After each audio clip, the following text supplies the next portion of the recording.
Class 10 का, sorry लोगो गलत लग गया है ना।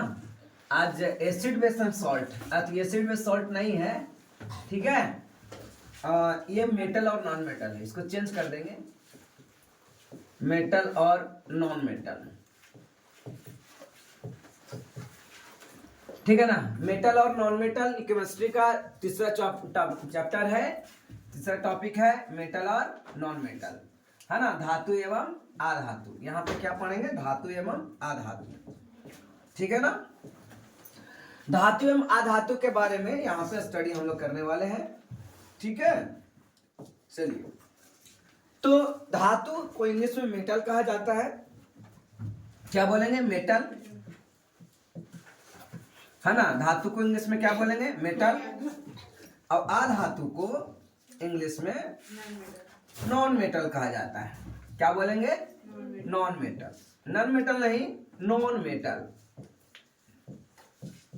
है ना। बोलचाल की भाषा में इसे नॉन, ऐसे नल नहीं है लेकिन नॉन बोलते हैं, non metal, metal and non metal, धातु एवं अधातु। क्लासिफाइड किया हुआ है, यानी कि पदार्थ को अगर ठोस हो तो उसको दो रूपों में क्लासिफाइड किया गया है, या लिक्विड भी है, गैसेस भी है, एक मेटल और दूसरा नॉन मेटल। मेटल के रूप में यहाँ पे लिया गया है ब्रॉन्ज। ब्रॉन्ज एक मेटल ऐसे एक्चुअली में है नहीं, मिश्र धातु है ना, लेकिन फिर भी तो वो धातु ही है ना, मेटल। ये हो गया मेटल है, ये सब स्टील मेटल है, ये सब मेटल्स हैं। नॉन मेटल में आ गया सिलिकॉन्स, है ना, एंटीमनी, एस भी होता है, एंटीमनी, अस्टिबियम, एंटीमनी का लैटिन नेम अस्टिबियम होता है, क्या होता है, अस्टिबियम, नोट कर लेंगे। एंटीमनी को लैटिन में अस्टिबियम बोलते हैं, और सिंबल होता है एसबी, सिंबल क्या, एसबी, एंटीमनी, एंटीमनी, ठीक है ना, अस्टिबियम, एंटीमनी, अस्टिबियम, एंटीमनी क्या बोले, अस्टिबियम बोले, ठीक है। तो इस प्रकार से हमने क्या देखा, एंटीमनी, अस्टिबियम, एंटीमनी, अस्टिबियम, एंटीमनी, अस्टिबियम, आप इससे नोट कर लेंगे, है ना। यह भी एक प्रकार का नॉन मेटल है। फिर सल्फर, ये भी नॉन मेटल है। सिलिकॉन नॉन मेटल है, ये नॉन मेटल के कैटेगरी है, और ये मेटल के कैटेगरी है, ठीक है। तो टॉपिक आज नया है ना, फ्रेशर है, पार्ट 1 है, ठीक है। पार्ट 1 स्टार्ट यहाँ पे हो रहा है, मेटल और नॉन मेटल, ठीक है ना। एक एक लेक्चर को धीरे धीरे करके देखेंगे। आइए, सबसे पहले क्या बोलता है कि 9वीं क्लास में आपने कई तत्वों के बारे में पढ़ा है, ठीक है ना। कई तत्वों के बारे में पढ़ा है, बहुत से मेटल्स यानी कि एलिमेंट्स के बारे में देखे हैं, जो मेटल था, नॉन मेटल था, कुछ मेटलॉइड्स भी था, लगभग 7 एलिमेंट्स क्या थे, नॉन मेटल थे, सॉरी मेटलॉइड थे। आपने देखा कि किस प्रकार तत्वों के गुण धर्म के आधार पर धातु एवं अधातु में वर्गीकृत किया था, है ना। क्लास 9 में, क्लास 9 यानी पिछला चैप्टर 10 का नहीं, तो एसिड बेस सॉल्ट था, इसमें है पिछला 9 में हम लोग पढ़े थे मेटल और नॉन मेटल के बारे में, क्लासिफाइड किस ढंग से किए थे, ठीक है ना। अपने दैनिक जीवन में धातु और अधातु का उपयोग पर विचार कीजिए कि दैनिक जीवन में क्या चीज को हम धातु का उपयोग करते हैं और क्या चीज अधातु। जैसे ये प्लास्टिक है, मोबाइल कवर ये, अब मोबाइल कवर ये है, ये किसका है, मेटल का नहीं है, नॉन मेटल का है, अधातु का है ना। जैसे यहाँ पे पिन मारने वाला एक स्टेपलर पिन है, अब ये स्टेपलर पिन क्या चीज है, ये मेटल का बना हुआ है, लेकिन इसका एक पोस्चर जो है ये नॉन मेटल का बना हुआ है, ठीक है ना। तो अपने दैनिक जीवन में बहुत सा मेटल नॉन मेटल को हम लोग देखते रहते हैं। जैसे ये रिमोट क्या है, तो ये नॉन मेटल का बना हुआ है, ठीक है ना। तो मेटल और नॉन मेटल का हम लोग चर्चा करते रहते हैं, ठीक है। ये जैसे चश्मा है, ग्लास, ये सब नॉन मेटल का बना हुआ है, ठीक है ना। ये किसका बना हुआ है, तो ये नॉन मेटल का बना हुआ है, ओके। तो हमने मेटल और नॉन मेटल के विचार किया। मेटल और नॉन मेटल क्लास 10 में भी है। अगर इस क्लास में कोई 10 में कोई बच्चा 8 वाला स्टूडेंट पढ़ ले तो उसको 8 के पढ़ने की जरूरत नहीं पड़ेगा, और हाई लेवल ही बुझा जाएगा, और यही सब चीज उसमें भी है। आइए आगे देखते हैं। कहता है आपके विचार में कौन कौन गुणधर्म तत्वों और अधातुओं, यानी कौन गुणधर्म तत्वों के धातु और अधातु में वर्गीकृत करते हैं, कौन सा तत्व, कैसे आप समझे कि ये नॉन मेटल है, क्या दिमाग आपने लगाया, ये बाल है, ये मेटल है कि नॉन मेटल है? तो नॉन मेटल। कैसे पता लगाया, है ना? तो कुछ दिमाग लगाते हैं। पहले नंबर ये सोचते हैं इसको देख के कि ये नॉन मेटल कैसे है, ये आसानी से मुड़ जा रहा है, और मेटल रहता तो इतना आसानी से नहीं मुड़ता है। नंबर 1 सॉलिड होता है, लेकिन ये भी सॉलिड है वो भी सॉलिड, चलो इसमें नहीं दिखा। फिर लगता है कि इलेक्ट्रिसिटी जब पास करवाएंगे तो इससे इलेक्ट्रिसिटी पास नहीं होगा, यानी कि ये नॉन मेटल है।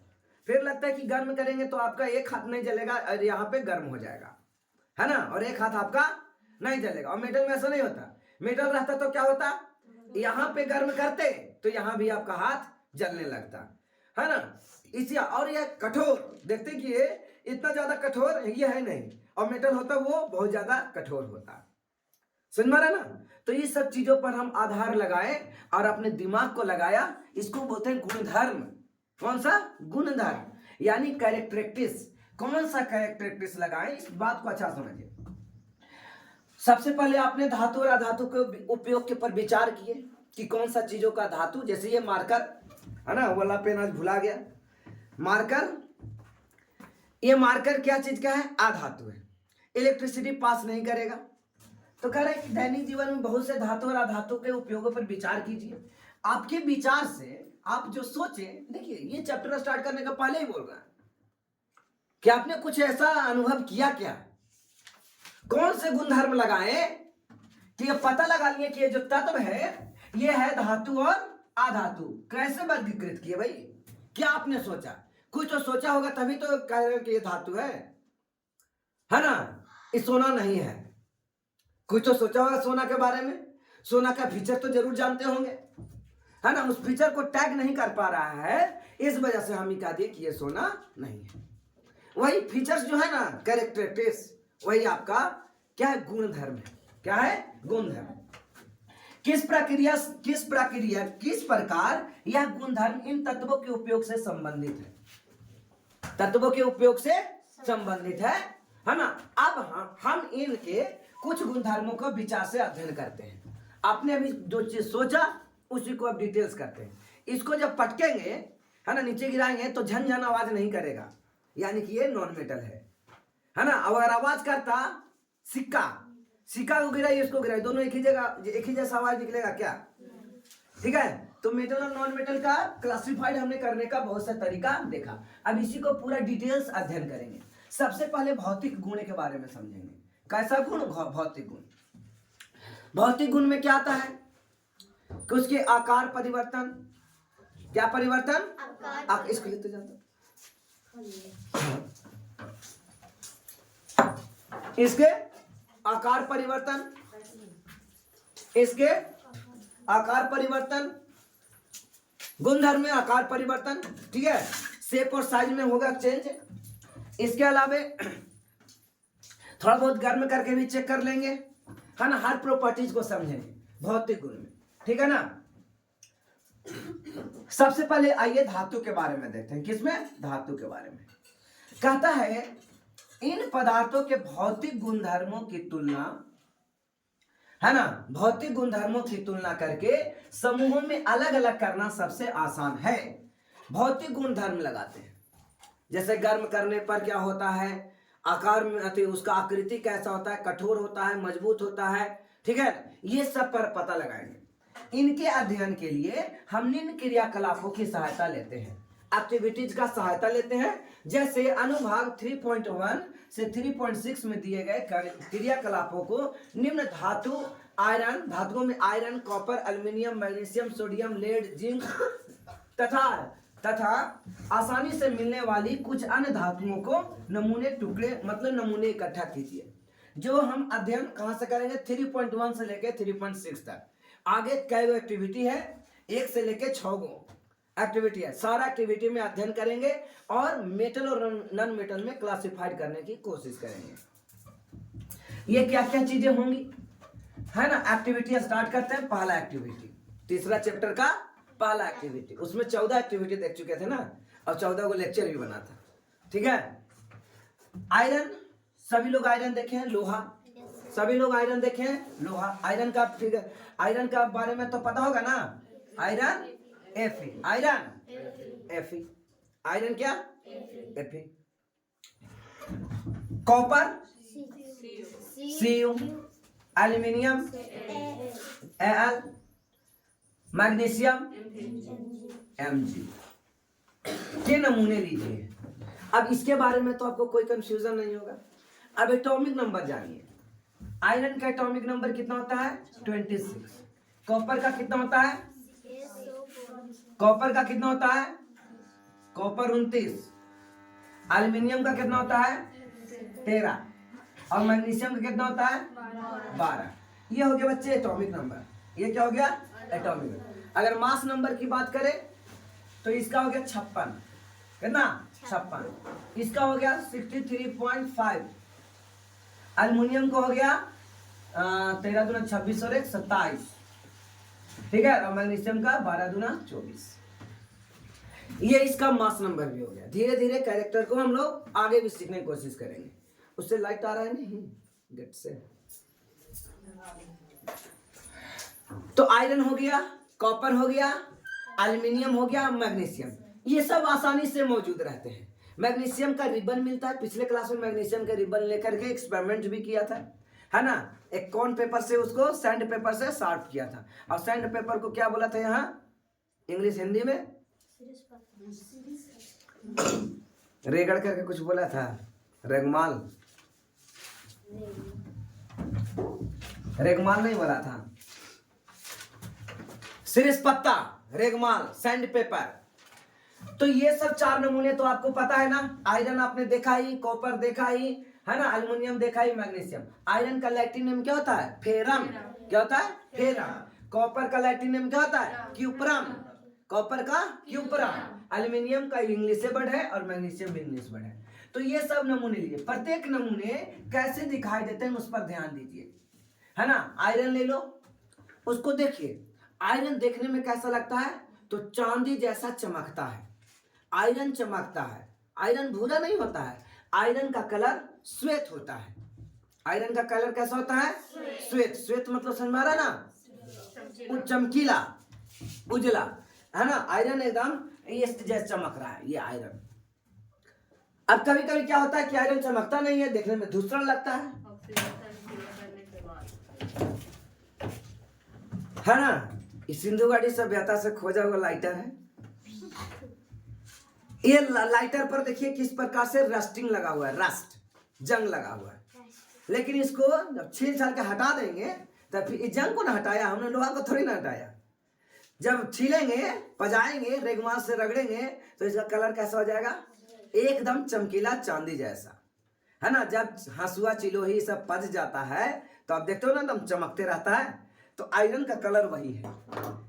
कॉपर देखा, ये भी चमकता है, चांदी जैसा नहीं होता है लेकिन ये भी आपको शाइनिंग करता है, चमकता है। एल्युमिनियम भी चमकता है। एल्युमिनियम धातु भी क्या होगा चमकता है, ये लड़के। और मैग्नीशियम भी चमकता है। मैग्नीशियम नहीं चमकता रहे तो उसको भी रेगमाल से सैंड पेपर द्वारा साफ किया। इतने 4 नमूने को आपने देखा होगा, ठीक है। अब ये 4 रेगमाल से रगड़कर प्रत्येक नमूने की सतह को साफ कर ले, क्योंकि ये सारे के सारे लगभग हाईली रिएक्टिव हैं। हाईली नहीं है तो भी ये रिएक्टिव हैं। क्या फिर भी ये रिएक्टिव है। कॉपर इसमें सबसे कम रिएक्टिव है, बाकी ये सब तो रिएक्टिव है ना। प्रत्येक नमूने को साफ करके उसके स्वरूप को फिर से ध्यान दीजिए। पहले स्टार्टिंग में देख लीजिए और आप उसको फिर से रगड़ करके और साफ करेंगे, क्योंकि कॉपर का बर्तन भी गंदा हो जाता है ना। एल्युमिनियम भी छोड़ दीजिएगा तो भी उसको साफ करना होगा पूरा चमकीला करने के लिए। और मैग्नीशियम भी, सब पर जंग आसानी से लग जाता है, ठीक है ना। अब देखिए कह रहा है कि रेगमाल से साफ करिए, पत्ता साफ कीजिए। अब उसके बाद इमेजिनेशन करो।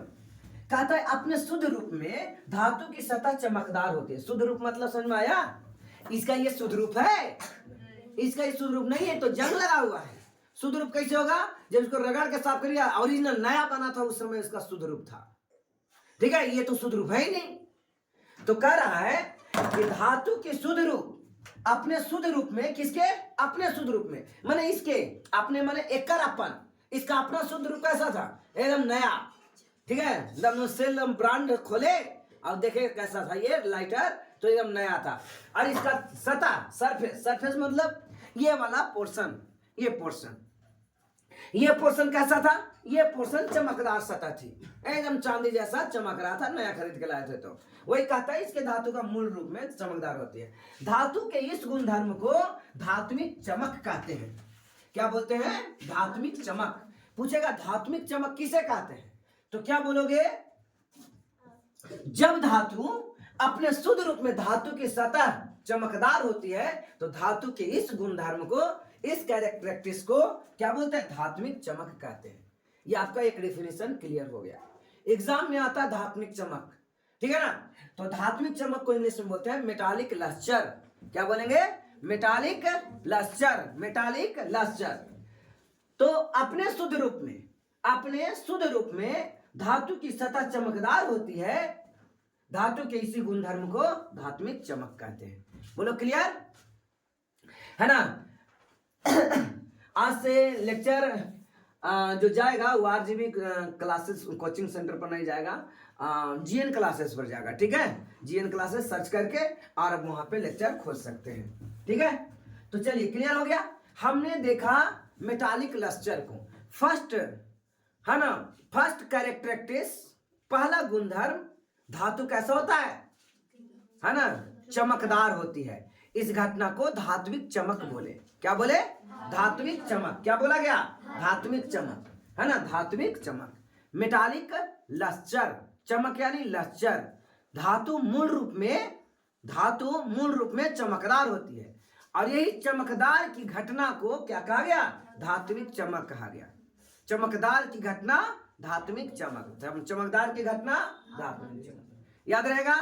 पूरा डिटेल लिखना सीखिए, है ना। आपको 10 क्लास का एग्जाम देना है। अगर यही 9 में होता तो हम इसको याद करने के लिए नहीं कहते, 9 में खाली कहते धात्विक चमक रटो, है ना। धातु में धात्विक चमक होता है, लेकिन 10 में मार्क्स नहीं मिलेगा कि धातु में धात्विक चमक होता है, लिख दिए क्लियर हो गया। नहीं, वहां लिखना होगा धातु अपने शुद्ध रूप में धातु की सतह चमकदार होती है, धातु के इस गुणधर्म को धात्विक चमक। ये गुणधर्म बोलना होगा बच्चे, ये गुणधर्म आपको बोलना पड़ेगा, है ना, कि धातु के इस गुणधर्म को धात्विक चमक कहेंगे। क्लियर हो गया? आइए आगे। एक्टिविटी 2.3.2 दूसरा नंबर एक्टिविटी देखते हैं, ठीक है ना बच्चे। दूसरा नंबर एक्टिविटी क्या कहता है? आपने क्या क्या चीज लिया था याद है? तो आपने लिया था आयरन Fe, आपने लिया था कॉपर, यहाँ पे कॉमा, एल्यूमिनियम और मैग्नीशियम। आयरन लिया, कॉपर लिया, एल्यूमिनियम लिया और मैग्नीशियम लिया। का एक छोटे टुकड़े लीजिए, सबका एक छोटे। इन धातुओं को तेज धार वाले चाकू से काटने का प्रयास कीजिए, तेज धार वाले चाकू से काटने का प्रयास कीजिए। क्या आपको लगता है कटेगा? नहीं कटेगा। अपने परीक्षण को लिखिए, परीक्षण मतलब जो चेक किए उसको लिखिए, ठीक है। जो चेक, अरे बैठो ना यार,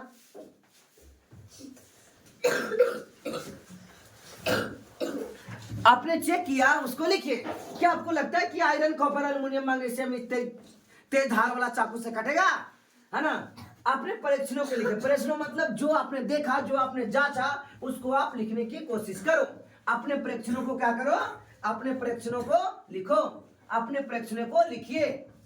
चिमटे से एक और काटो, चिमटे से सोडियम धातु का टुकड़ा पकड़िए, है ना। चिमटा इसलिए कि ये सोडियम हाईली रिएक्टिव एलिमेंट है।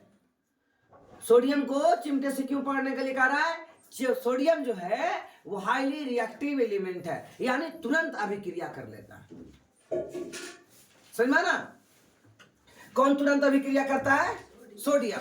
सोडियम तुरंत धातु अभिक्रिया। तो एक चिमटे से पकड़ लिए, चिमटा मतलब चुट्टा से उसको टुकड़े को पकड़ लेना है। टुकड़े को क्या करना है? पकड़ लेना है। सावधानी पूर्वक सोडियम धातु का उपयोग करते समय, है ना, ये कौजन है। सावधानी को इंग्लिश में कौजन कहते हैं। क्या कहते हैं? कौजन। तो एक सावधानी लिखा रहता है। सावधानी क्या है भाई?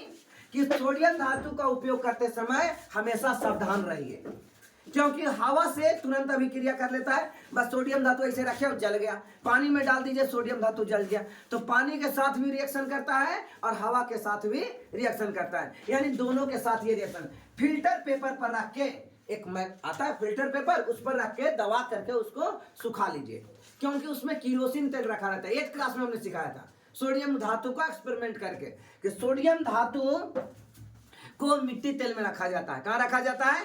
मिट्टी तेल में, है ना। मिट्टी तेल यानी केरोसिन में रखा जाता है। किस में रखा जाता है? केरोसिन में रखा जाता है। मिट्टी तेल अर्थात किरोसिन में रखा जाता है, जबकि फास्फोरस को पानी में रखा जाता है। फास्फोरस को कहाँ रखा जाता है? पानी में। उल्टा नहीं, किरोसिन तेल में क्या चीज का रखा जाता है? सोडियम को, ठीक है। फास्फोरस को पानी में रखा जाता है ना। तो सबसे पहले उसको सुखा लीजिए। अब वाच ग्लास रखकर हमने वाच ग्लास दिखाया था आपको एक्सपेरिमेंट में, याद आ रहा है? वाच ग्लास ऐसा कटोरी जैसा था शीशा का, तो वाच ग्लास पर रखकर चाकू से काटने का प्रयास कीजिए। आपने क्या देखा? आपने ये देखा कि कुछ पदार्थ, ये जो 4 वो आइटम है, जिसमें आपको आयरन मिलेगा, जिसमें आपको कॉपर मिला, जिसमें आपको एल्युमिनियम मिला और जिसमें आपको मैग्नीशियम मिला, ये सबको चाकू से काटे तो कटा नहीं, लेकिन ये कट गया। चाकू से कौन कट गया? सोडियम। पता है, इतना मनी पढ़ाया, एग्जाम में आ जाता है, निम्नलिखित में कौन सी धातु को चाकू से काटा जाता है? बताइए कितना हल्का क्वेश्चन आता है, पढ़े इतना और आया एकदम इतना सा, ठीक है। और एक में कम से कम 90% स्टूडेंट गलत करके आ जाते हैं इतने सा छोटा क्वेश्चन में। निम्नलिखित में कौन कौन सा धातु को चाकू से काटा जा सकता है? तो एक हो गया बच्चे सोडियम और एक है पोटेशियम। सोडियम और पोटेशियम को धातु चाकू से काटा जाता है, और बाकी जितने भी हैं वो चाकू से नहीं काटते, ठीक है ना। आइए आप देखेंगे धातु सामान्यतः कठोर होती है। कठोर मतलब हार्ड, कठोर को इंग्लिश में बोलते हैं हार्ड। धातु सामान्यतः कठोर होती है। प्रत्येक धातु की कठोरता अलग अलग होती है। जैसे सबसे आपने देखा, इसको तो चाकू से काट लिए, इसको भी चाकू से काट लिए। मैग्नीशियम क्या होता है? ऐसे ऐसे करके 2-4 बार में टूट जाएगा, है ना, लेकिन ये लोहा जल्दी टूटेगा। सबसे कठोर ये हो गया। ये भी थोड़ा कम कठोर होता है, ये भी है ना। जैसे कॉपर के कोई बर्तन बना हुआ है, उसको थुकचा दीजिएगा मार के, नहीं थुका जाता है। एल्यूमिनियम का रहेगा, देखिएगा वो भी थुक जाता। और लोहा क्या है? तब लोहा के जैसे तावा है, वो थुकचा दीजिएगा मार के तुरंत। तो कह रहा है कि ना, जितने भी धातु होते हैं सभी का कठोरता अलग अलग होता है। कोई कठोर ज्यादा है और कोई कठोर कम है। सब ज्यादा कठोर आपको यहाँ पे कौन मिला? लोहा। और आकाश को नहीं लाई? कहते पकड़ के लावल करो तो। सबसे कठोर यहाँ क्या है बच्चे? लोहा, आयरन। सबसे कठोर क्या है? आयरन। उसके बाद देखोगे तो एल्युमिनियम होगा, मैग्नीशियम होगा, कॉपर, ठीक है ना। अब इस प्रकार से इसको, ये तो इतना ज्यादा कठोर नहीं है, इसको तो चाकू से काटा जा सकता है। तो कह रहा है क्या कि आपने क्या देखा? धातुओं सामान्यतः कठोर होती है। कैसा होता है धातु? सामान्यतः कठोर होता है। प्रत्येक धातु की कठोरता अलग अलग होती है ना। हार्डनेस, कठोर को इंग्लिश में बोलते हैं हार्ड, और कठोरता को हार्डनेस, है ना। सभी को कठोरता अलग अलग होती है। आइए देखिए, इस प्रकार से आपने देखा ये सोडियम का है ना। मिट्टी तेल में डाल करके बंद किया हुआ है, तुम देख रहे हो ढक्कन इसका कितना मजबूत है ना। लीक नहीं करना चाहिए, नहीं तो एक में आग लग जाएगा, मिट्टी तेल धीरे धीरे सूख जाएगा, है ना। हवा के कांटेक्ट में आकर के मिट्टी तेल क्या होता है? डिफ्यूज्ड हो जाता है ना। डिफ्यूजन मतलब विसरण हो जाता है तेलों का। अब तेल सब उड़ जाएगा, सूख जाएगा और सोडियम में आग लग जाएगा, ठीक है। इसलिए एकदम देखिए स्ट्रॉन्ग कवर लगा करके इसको सील्ड किया गया। ये है ना, पेपर पर रख करके और इसको सुखाने के लिए ये वाला सोडियम धातु को सुखाने का प्रयास किया जा रहा है, ठीक है। सोडियम धातु को चाकू से काट रहे हैं। किससे? चाकू से। आइए अब एक्टिविटी 3.3 लेते हैं। तीसरा एक्टिविटी कहता आयरन, जिंक, लेड और कॉपर के टुकड़े। वही वाला टुकड़ा फिर से ले लो।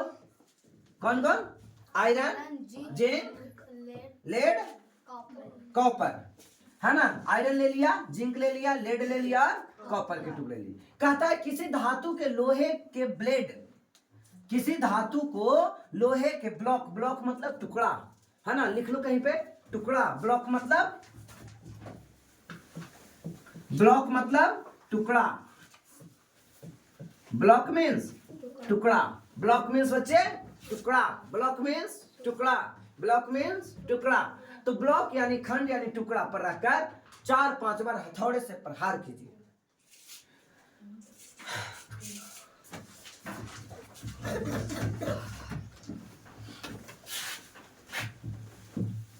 ब्लॉक यानी टुकड़ा। ब्लॉक यानी टुकड़ा, ठीक है।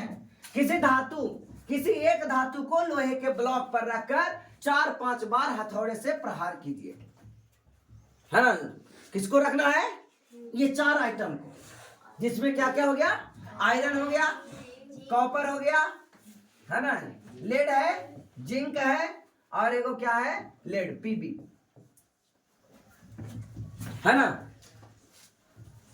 अब प्रहार करना है, क्या करना है, कहता है धातु का, है ना, धातु को, किसी एक धातु को, कोई एक आयरन को ले लो या फिर आप जिंक को ले लो, ठीक है, लोहा के ले लो, लेड के ले लो, कॉपर के ले लो, धातु के लोहे को ब्लॉक पर रख करके 4-5 बार हथौड़े से प्रहार करो। हथौड़ा के इंग्लिश में क्या बोलते हैं, हैमर, क्या बोलते हैं, हैमर से प्रयास। आपने क्या देखा, अन्य धातुओं के साथ यही करो, और जो धातु है ना, अन्य धातुओं के साथ यही क्रिया करो। एक बार पहले कोई ले लो और धातु ले लो, जितना मन करता है सब धातु को लेके, और एक्सपेरिमेंट करने के लिए एक बड़ा सा लोहा कोई चीज रख दो, गुटका, और उस पर हथौड़ा से मारिए, ठीक है ना। इन धातुओं को आकार में हुए परिवर्तन को लिखो, कि आकार बदला कि चूर चूर हो गया, यानी सीट बन गया, यानी पतला बन गया चपा करके, या फिर मिश्री जैसा, मिश्री को भी रखेंगे तो क्या होगा, मिश्री चूर चूर है। पत्थर को रखेंगे तो पत्थर क्या होगा, चूर चूर। सल्फर को रखेंगे, सल्फर क्या होगा, चूर। कोयला को रखेंगे, कोयला क्या होगा, चूर हो जाए, है ना। और लोहा के रखेंगे, लोहा चूर चूर हो जाएगा, लोहा चूर चूर होगा। तो ये कह रहा है, आप देखिए कुछ धातुओं को पीट कर, अभी पीट ही रहे थे ना, हथौड़ा से 4-5 हथौड़ा लगा रहे थे उस धातु पर, तो पीट कर चादर बनाया जा सकता है। क्या बनाया जा सकता है, चादर। चादर का मतलब कोई समझते हो बच्चे, चादर का मतलब समझते हो, चादर बनाया जा सकता है मतलब इंग्लिश में बोलते हैं सिट बनाया जाता है। क्या, सिट, सिट बनाया जाएगा। क्या बनाया जाएगा, सीट, पतला सीट, एकदम पतला, जिसको बक्सा बनाने का उपयोग में लाते हैं, या समझ लो पतला पतला सीट बनाया जा सकता है, समझ में। चल, इस गुणधर्म को आघात वर्धनीय कहते हैं, है ना, मलिएबिलिटी कहा जाता है, मलिएबिलिटी, आघात वर्धनीयता कहते हैं। क्या आप जानते हैं कि सोना तथा चांदी सबसे अधिक आघातवर्ध है ना, एकदम पतला, उसको आघातवर्ध करके पतला पतला सीट बनाया जा सकता है। अब जानो, चांदी का फॉइल, फॉइल मतलब पत्थर, फॉइल मतलब पत्थर, पत्थर समझ में आ रहा है, एकदम पतला, कागज से पतला चांदी का पत्थर मिठाई के ऊपर चढ़ाया जाता है। कोई मिठाई बर्फी खरीदिएगा तो ऊपर से चमकता हुआ चांदी का रहता है, वो चांदी का रहता है, इतना पतला रहता है, इतना पतला रहता है, ठीक है ना, कि पत्थर बनाया जाता है उसको, चांदी का दम फॉइल, बहुत कागज से भी ज्यादा पतला रहता है कि नहीं, कागज से ज्यादा पतला, है ना। तो मेटल को इतना चपका सकते हो, इतना चपका सकते हो कि एकदम पत्थर बन जाता है। क्या बन जाता है, पत्थर बन जाता है। अब आप क्या लिखोगे, पूछेगा आघातवर्धनीय क्या होता है, तो लिखोगे धातुओं को, किसको, धातुओं को पीटकर पतली चादर बनाया जा सकता है, इसी गुणधर्म को आघातवर्धनीयता कहते हैं, आघातवर्धनीयता कहते हैं। क्या लिखोगे, धातुओं को पीटकर पतली चादर बनाया जा सकता है, इसी गुणधर्म को, एक ही जैसा सब लिखता है, वहां भी गुणधर्म की चर्चा था, यहां भी गुणधर्म, तो इस गुणधर्म को आघातवर्धनीयता कहते हैं। क्या आप जानते हैं कि सोना तथा चांदी सबसे अधिक आघातवर्धनीय है? कौन, सोना चांदी सबसे ज्यादा आघातवर्धनीय है। सबसे ज्यादा आघातवर्धनीय कौन है, सोना और चांदी, हटा इसको, सोना और चांदी सबसे ज्यादा आघातवर्धनीय है ना।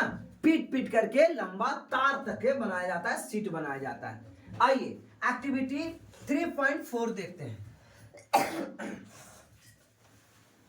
आयरन ले लो, कॉपर ले लो, एल्युमिनियम ले लो, लेड ले लो, आदि जैसे कुछ धातुओं पर ध्यान दीजिए। इनमें कौन सी धातुओं को तार के रूप में भी बनाया जा सकता है, खींचेंगे तो टूटेगा नहीं, तार जैसा खींचा जाएगा, ठीक है। ये जितना भी धातु है सबको क्या होता है, तार भी बन जाता है। इसलिए आपने देखा ये एल्युमिनियम का तार है, ये किसका तार है, एल्युमिनियम का तार है, यानी इसको मोड़ करके अब लो अथी को तार बनाया जा सकता है, कोयला को, कोयला को मारिए मारिए एकदम सुंदर बना के तार लंबा खींच लीजिएगा, गर्म करके तार बना दीजिएगा, है ना। पिघला दीजिएगा उसको। तो इस प्रकार से आपने गुणधर्म को देखा कि कहता है धातु के पतले तार के रूप में खींचने की क्षमता को तन्यता कहते हैं। ये तीसरा पॉइंट हो गया। पहला पॉइंट क्या था बच्चे? धातुई चमक। पहला पॉइंट क्या था? धातुई चमक। दूसरा पॉइंट क्या था? आघात वर्धनीय। आघात है ना, आघात वर्धनीय।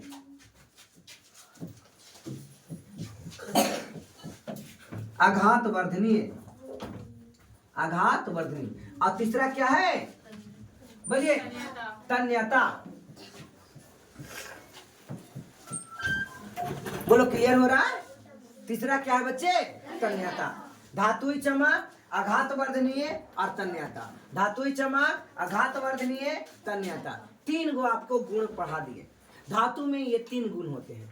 धातु में धातुई चमक होता है, धातु आघात वर्धनीय होता है और धातु तन्य होता है। आघात वर्धनीय मतलब मार मार करके सीट बनाया जाए और खींच करके लंबा तार बनाया जाए, है ना। रगड़ करके साफ करेंगे तो चमकेगा, है ना, तो चमक आएगा। इसमें क्या होगा? चमक आएगा।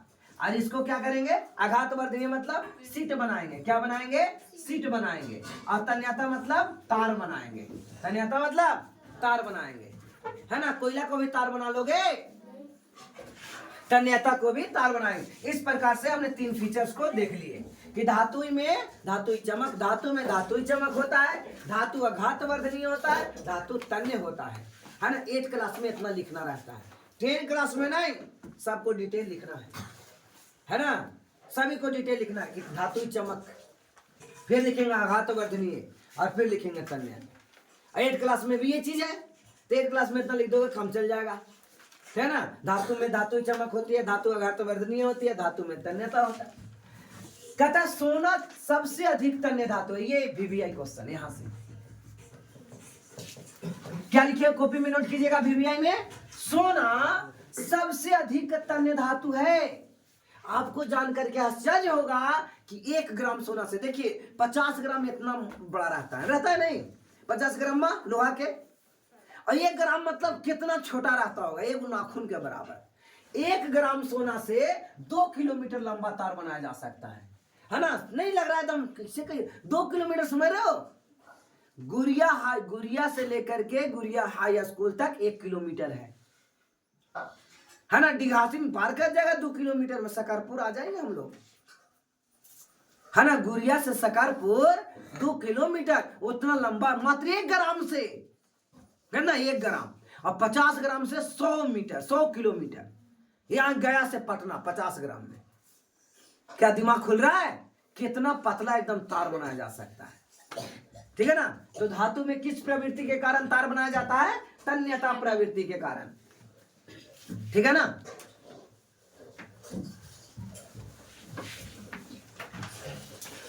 टेंसाइल प्रोसेस बोला जाता है, टेंसाइल, तन्यता, टेंसाइल। तो धातु में धातुई चमक, धातु में आघात वर्धनीय, धातु सबसे ज्यादा तन्यता किस में पाया जाता है?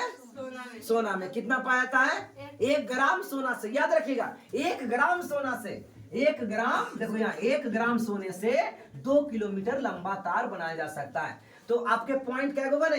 धातु के पतले तार के रूप में खींचने की क्षमता को तन्यता कहते हैं। धातु के पतले तार के रूप में खींचने की क्षमता को क्या कहते हैं? तन्यता कहते हैं। दूसरा पॉइंट, सोना सबसे अधिक तन्य धातु है ना। यहां से क्वेश्चन आएगा, सोना सबसे अधिक तन्य धातु है ना। और तीसरा पॉइंट, 1 ग्राम सोना से 2 किलोमीटर लंबा तार बनाया जा सकता है, ठीक है। 3 पॉइंट कैसे लिखा है समझ में आ गया बच्चे? और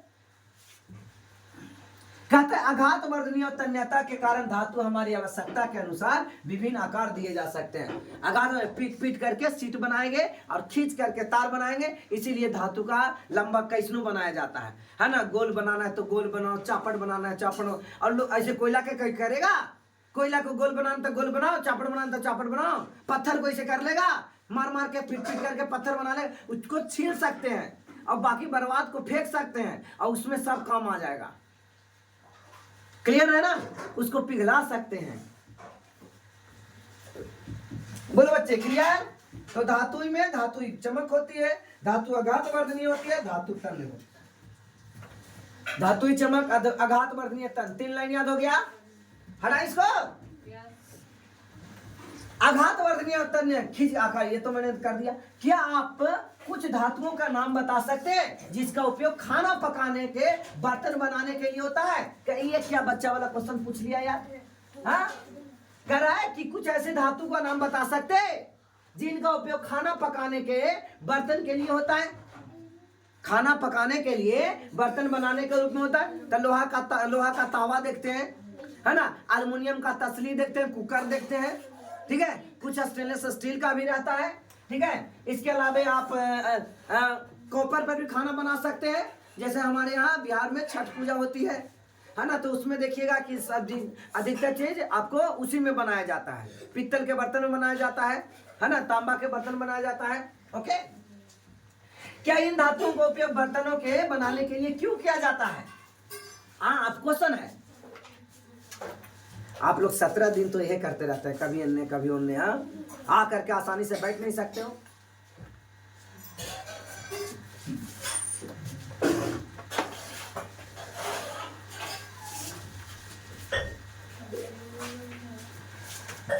ध्यान दीजिए, क्या बोला गया बच्चे? आपसे यह पूछा गया, क्या आपने धातुओं के बर्तन का इस्तेमाल खाना पकाने के लिए करते देखे हैं? तो कहेगा यस। क्यों खाना पकाते हैं उसमें? हाँ, यू स्टैंड अप, आंसर। हाँ, जल्दी हीट होता है। हाँ, वो हीट का कंडक्ट करता है। क्या चीज का? हीट का कंडक्ट करता है। तो आंसर पाइए, देखिए आप कहता है एक्टिविटी 3.5 में, ठीक है, 3.5 में क्या है? एल्युमिनियम या कॉपर का तार लीजिए और क्लैंप के मदद से इस तार को स्टैंड से बांध दीजिए। देखिए इस प्रकार से, या तो एल्युमिनियम का एक ले लो, ये देखो, ये एल्युमिनियम का धातु का तार है। एल से क्या हो गया बच्चे? एल्युमिनियम। एल से क्या हो गया?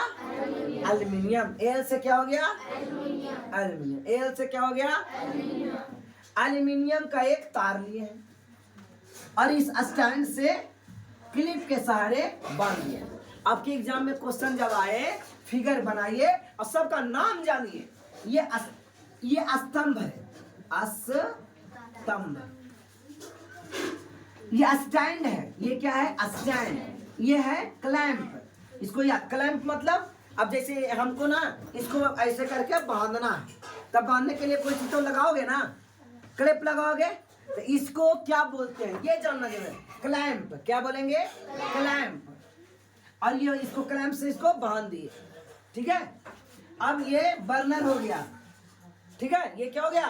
बर्नर। बर्नर के हेल्प से क्या होता है? जलता है ना, गर्म होगी। अब इसको हम गर्म कर रहे हैं, ठीक है। यहाँ पे पिन लगा दिया और मोम लगाया। क्या लगाया? मोम। थोड़ा सा मोम, थोड़ा सा क्या लगाया? मोम। मोम जानते हैं? कौन कौन मोम देखा है? हाथ उड़ाओ। कौन कौन मोम देखा है? हाथ उड़ाओ। ठीक है, हाथ नीचे।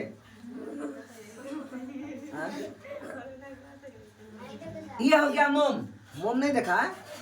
मोमबत्ती हो, कैंडल। कैंडल, मोम। मोम का फॉर्मूला कौन बता सकता है? C25H52।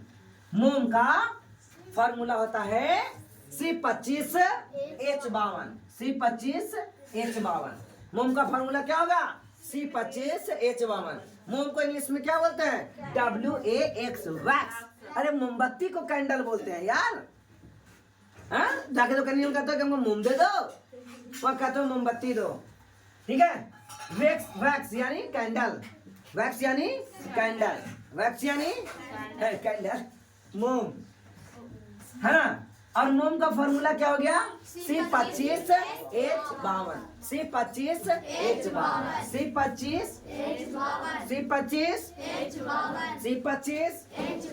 C25 याद रहेगा? आइए, अब यहाँ पे ना वो पिन लगा दिए। पिन नहीं सटेगा मोम में, पिन मोम ऐसे सट जाएगा एकरा में। और उसमें पिन लगा दिए और इसको अब गर्म करेंगे। किस चीज का ये तार था? एल्यूमिनियम का। तार को गर्म करेंगे तो जैसे ये गर्म करेंगे तुरंत यहाँ भी गर्म हो जाएगा। यहाँ गर्म होगा और गर्म होगा तो मोम पिघल जाएगा और ये कटिया क्या होगा? यानी क्या मिला? अच्छा ये मान लिया जाएगा इस प्रकार से, है ना, ये ट्यूबलाइट्स है, यहाँ मोम लगा देंगे, यहाँ मोम लगा देंगे और वहां गर्म करेंगे। बताइए मोमो पिघलेगा? नहीं पिघलेगा। फिर से यहाँ गर्म करेंगे और यहाँ मोम लगा देंगे, क्या मोम पिघलेगा? नहीं पिघलेगा, क्योंकि यह हीट का कंडक्ट नहीं करेगा। अधातु है, पता चल गया? यह क्या है? अधातु है, हीट को कंडक्ट नहीं करेगा। ठीक है, क्या आपको समझ में आया बच्चे? अब फिर से आइए इस लेक्चर को एक बार फिर से देखते हैं। तो एल्युमिनियम या कॉपर का एक तार ले लीजिए स्टैंड में फिट करने के लिए और क्लैंप की मदद से इस तार को स्टैंड से बांध दीजिए। क्लैंप क्या होता है पता चला ना? जिसको कसने के लिए, हम लोग के कसने ना तो तार से बांध देंगे, नहीं क्लैंप वाला लाने छोड़ो, है ना। 3.1 में दिखाया गया अगला फिगर में कहता है तार के खुले सिरे पर मोम का उपयोग कीजिए। लास्ट में मोम लगा दीजिए, मोम चिपका दीजिए, ठीक है, और एक पिन उस पर चिपका दीजिए, मोम चिपका करके पिन चिपका दीजिए। कहता है स्प्रिट लैंप या मोमबत्ती या बर्नर, स्प्रिट लैंप हो या मोमबत्ती हो या बर्नर से क्लैंप के निकट तार को गर्म करेंगे, जैसा कि फिगर में दिखाया गया। कहां पे गर्म करना है? इसके नजदीक, यहाँ पे, ठीक है। ये नहीं यहाँ गर्म करेंगे तो इसको पिघल जाएगा, समझ में आ रहा है ना। तो यहाँ पे क्या करेंगे? हाथ करेंगे, गर्म करेंगे, गर्म करेंगे। थोड़ी देर बाद आप क्या देखेंगे? थोड़ी देर बाद जो देखेंगे, आपने प्रेक्षण को लिखिए, क्या धातु का तार द्रवित होता है? द्रवित मतलब पिघलता है ना। तो आप क्या देखोगे? धातु के तार इस मोम को पिघला देगा, तो आप देखोगे कि मोम को पिघला देगा, ठीक है। किसको पिघलाएगा बच्चे? मोम को पिघला देगा। उपरोक्त क्रियाकलाप से पता चलता है कि धातु उष्मा का सुचालक है ना। अब ये पॉइंट नंबर 4। सबसे पहले क्या देखे? धातु में चमक पाई जाती है। दूसरा क्या देखा? धातु आघात वर्धनीय होता है। तीसरा क्या देखा? अधातु तन्य होता है। हाँ, धातु तन्य होता है। और चौथा क्या देखा? धातु उष्मा का सुचालक होता है। धातु उष्मा का सुचालक होता है और इनका गलनांक बहुत अधिक होता है। क्या ये पिघल जाएगा? धातु तुरंत पिघल जाता है यार? नहीं, धातु तुरंत नहीं पिघलता है, ठीक है। पिघल जाता था तो भात सब नीचे गिर जाता। तसली में कुकर में भात बनाते और पिघल जाता तो सब नीचे गिर जाता, है ना। एक एक्सपेरिमेंट द्वारा हम आपको बताएंगे कि जैसे ये मान लिया जाए ये कागज है, इसको कटोरा बना दीजिए कागज का, इसमें पानी डाल दीजिए। ये कटोरा गलेगा नहीं, जलेगा नहीं और पानी गर्म हो जाएगी। पानी क्या होगी? गर्म होगी, ठीक है, होगी, बताएंगे एक एक्सपेरिमेंट द्वारा, ठीक है ना। जब जलना कब शुरू करेगा? जब पानी पूरा उड़ जाएगा। पानी नहीं उड़ेगा, कागज जलाते हो, कागज को पूरा भिंगा के और डाल दीजिए चूल्हा में, देखिएगा नहीं जलेगा। जब तक पानी खत्म नहीं होगा तब तक कागज नहीं जलेगा। समझ में आ गया? तब पानिया एक ऊपर रहेगा तब कागज भिंगले न रहेगा, तो जलाओगे तो जलेगा क्या? पूरा पानी गर्म होगा, ठीक है। और बाद फिर जब गर्म होकर सब पानी उड़ जाएगा, उसके बाद फिर कागज जल जाएगा। तो पहले पानी गर्म होगा, ठीक है ना। इसमें कोई चीज भात भी बन सकता है ना। जब तक भात बन निश्चित रूप से बनेगा, ये मजाक वाली बात नहीं है, ये नहीं कि मजाक ले रहा है, ठीक है। आइए, तो कहता है धातु का गलनांक अधिक होता है। धातु का गलनांक क्या होता है? जल्दी गलता नहीं है, ठीक है। तो याद है ना पहला पॉइंट, धातु के बारे में पहला पॉइंट क्या सीखा? धातु चमक पाई जाती है, यानी धातु चमक। दूसरा पॉइंट क्या सीखा? धातु अगाध वर्ध होता है। तीसरा पॉइंट क्या सीखा? धातु तन्य होता है। चौथा पॉइंट क्या सीखा? धातु विद्युत का, है ना, उष्मा का सुचालक होता है, उष्मा का सुचालक होता है। और क्या सीखा? धातु का गलनांक बहुत अधिक होता है। धातु का गलनांक बहुत, धातु का गलनांक बहुत। अब याद करो ये सब पॉइंट जब मैं बता रहा हूं, ये सब टीचर जी लिखवा देते थे और घर से बच्चा लोग याद करता था। ठीक है, याद करने वाला चीज है। आपको सारा मैंने मारा कि नहीं? तो ये एक्सपेरिमेंट से हो रहा है संभव, है ना। ये एक्सपेरिमेंट इतना करवाए तब जाके संभव है। और आपको सब कितना भुला जाओगे, 1 साल के बाद ये लिखाएगा। अगर आज के बाद 1 दिन नहीं पढ़िएगा, 1 साल के बाद भी एग्जाम है तो ये गारंटी लिखाएगा। सारा चीज याद है। धातु का हथौड़ा से मारना था, धातु को लंबा तार खींचना था, है ना, धातु को पजाना था, धातु को गर्म किए थे स्टैंडवा लगा करके, और फिर क्या था, ये गला नहीं था, नहीं तो भातवा नीचे गिर जाता। सारा माजरा आपके दिमाग में आएगा। ठीक है ना। तो सिल्वर तथा कॉपर उष्मा का सबसे अधिक अच्छा चालक है। कौन? सिल्वर और कॉपर। ये वीवीआई लाइन हो गए बच्चे। अगर तार बनाना है तो हो जाएगा सोना, तार बनाना है तो सोना। और सबसे अधिक चमकीला कौन होता है? तो चांदी। ठीक है, सबसे अधिक चमकीला कौन होता है? चांदी। और सबसे अच्छा विद्युत उष्मा का सुचालक कौन होता है? तो सिल्वर और कॉपर। सिल्वर के बर्तन में आना इलेक्ट्रिसिटी एगो आएगा, उसका भी आंसर चांदी होगा। इसके तुलना में लेड और मरकरी उष्मा का कुचालक होता है। ये भी याद रखना, लेड और मरकरी उष्मा का कुचालक होता है। लेड और मरकरी उष्मा का कुचालक होता है। लेड और मरकरी उष्मा का कुचालक होता है। क्या धातु विद्युत का चालक भी होती है? आइए पता लगाएं, है ना। उष्मा का तो देख लिए, अब इलेक्ट्रिसिटी को देखते हैं। उष्मा तो देख लिया, अब इलेक्ट्रिसिटी भी देखते हैं। एक्टिविटी 3.6, 7 बज गया क्या? एक्टिविटी 3.6 में कहता है कि विद्युत सर्किट ले, जिसको परिपथ बोलेंगे। क्या बोलेंगे? परिपथ। विद्युत इलेक्ट्रिक सर्किट, इलेक्ट्रिक सर्किट। अरे मेरा बात सुनो यार, इलेक्ट्रिक सर्किट, जिसको हिंदी में क्या बोला जाता है? परिपथ, है ना। इलेक्ट्रिक विद्युत सर्किट, इलेक्ट्रिक सर्किट यानी परिपथ। ये परिपथ क्या होगा? एक परिपथ तैयार कीजिए। देखो बेटे, परिपथ तैयार करने के लिए एक बैटरी लाना होगा, तार लाना होगा, एक बॉल लाना होगा, एक स्विच लाना होगा। समझ में आया? तब तैयार हो गया एक इलेक्ट्रिक सर्किट।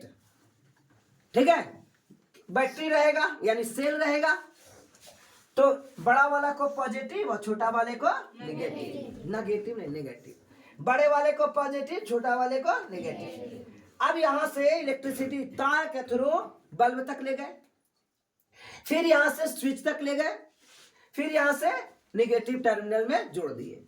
अब यहाँ पे स्विच ऑन ऑफ करेंगे तो ये बल्ब जलेगा। जलेगा कि नहीं जलेगा?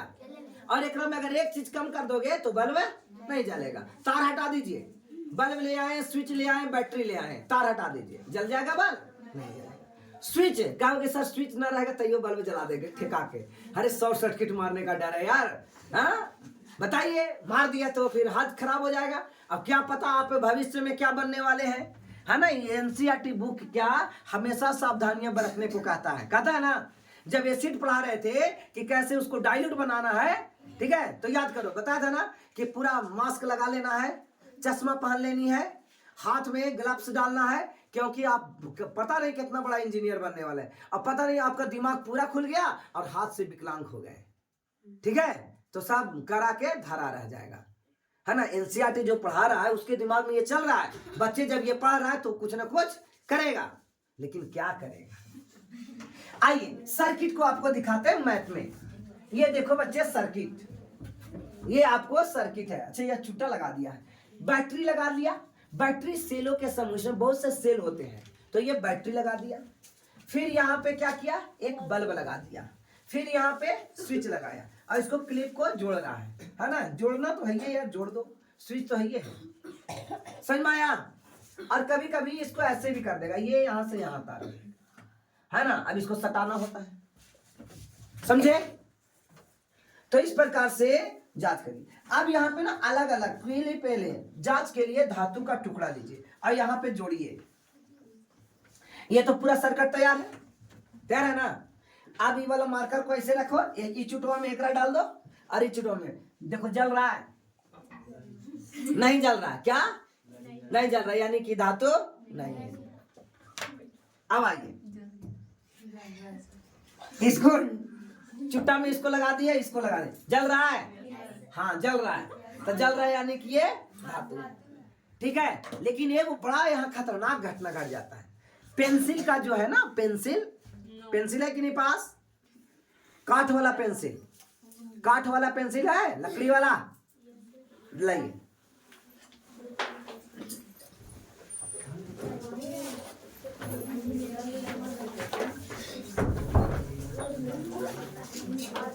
आप लोग 17 साल लगा दिए लकड़ी वाला पेंसिल लाने में, क्या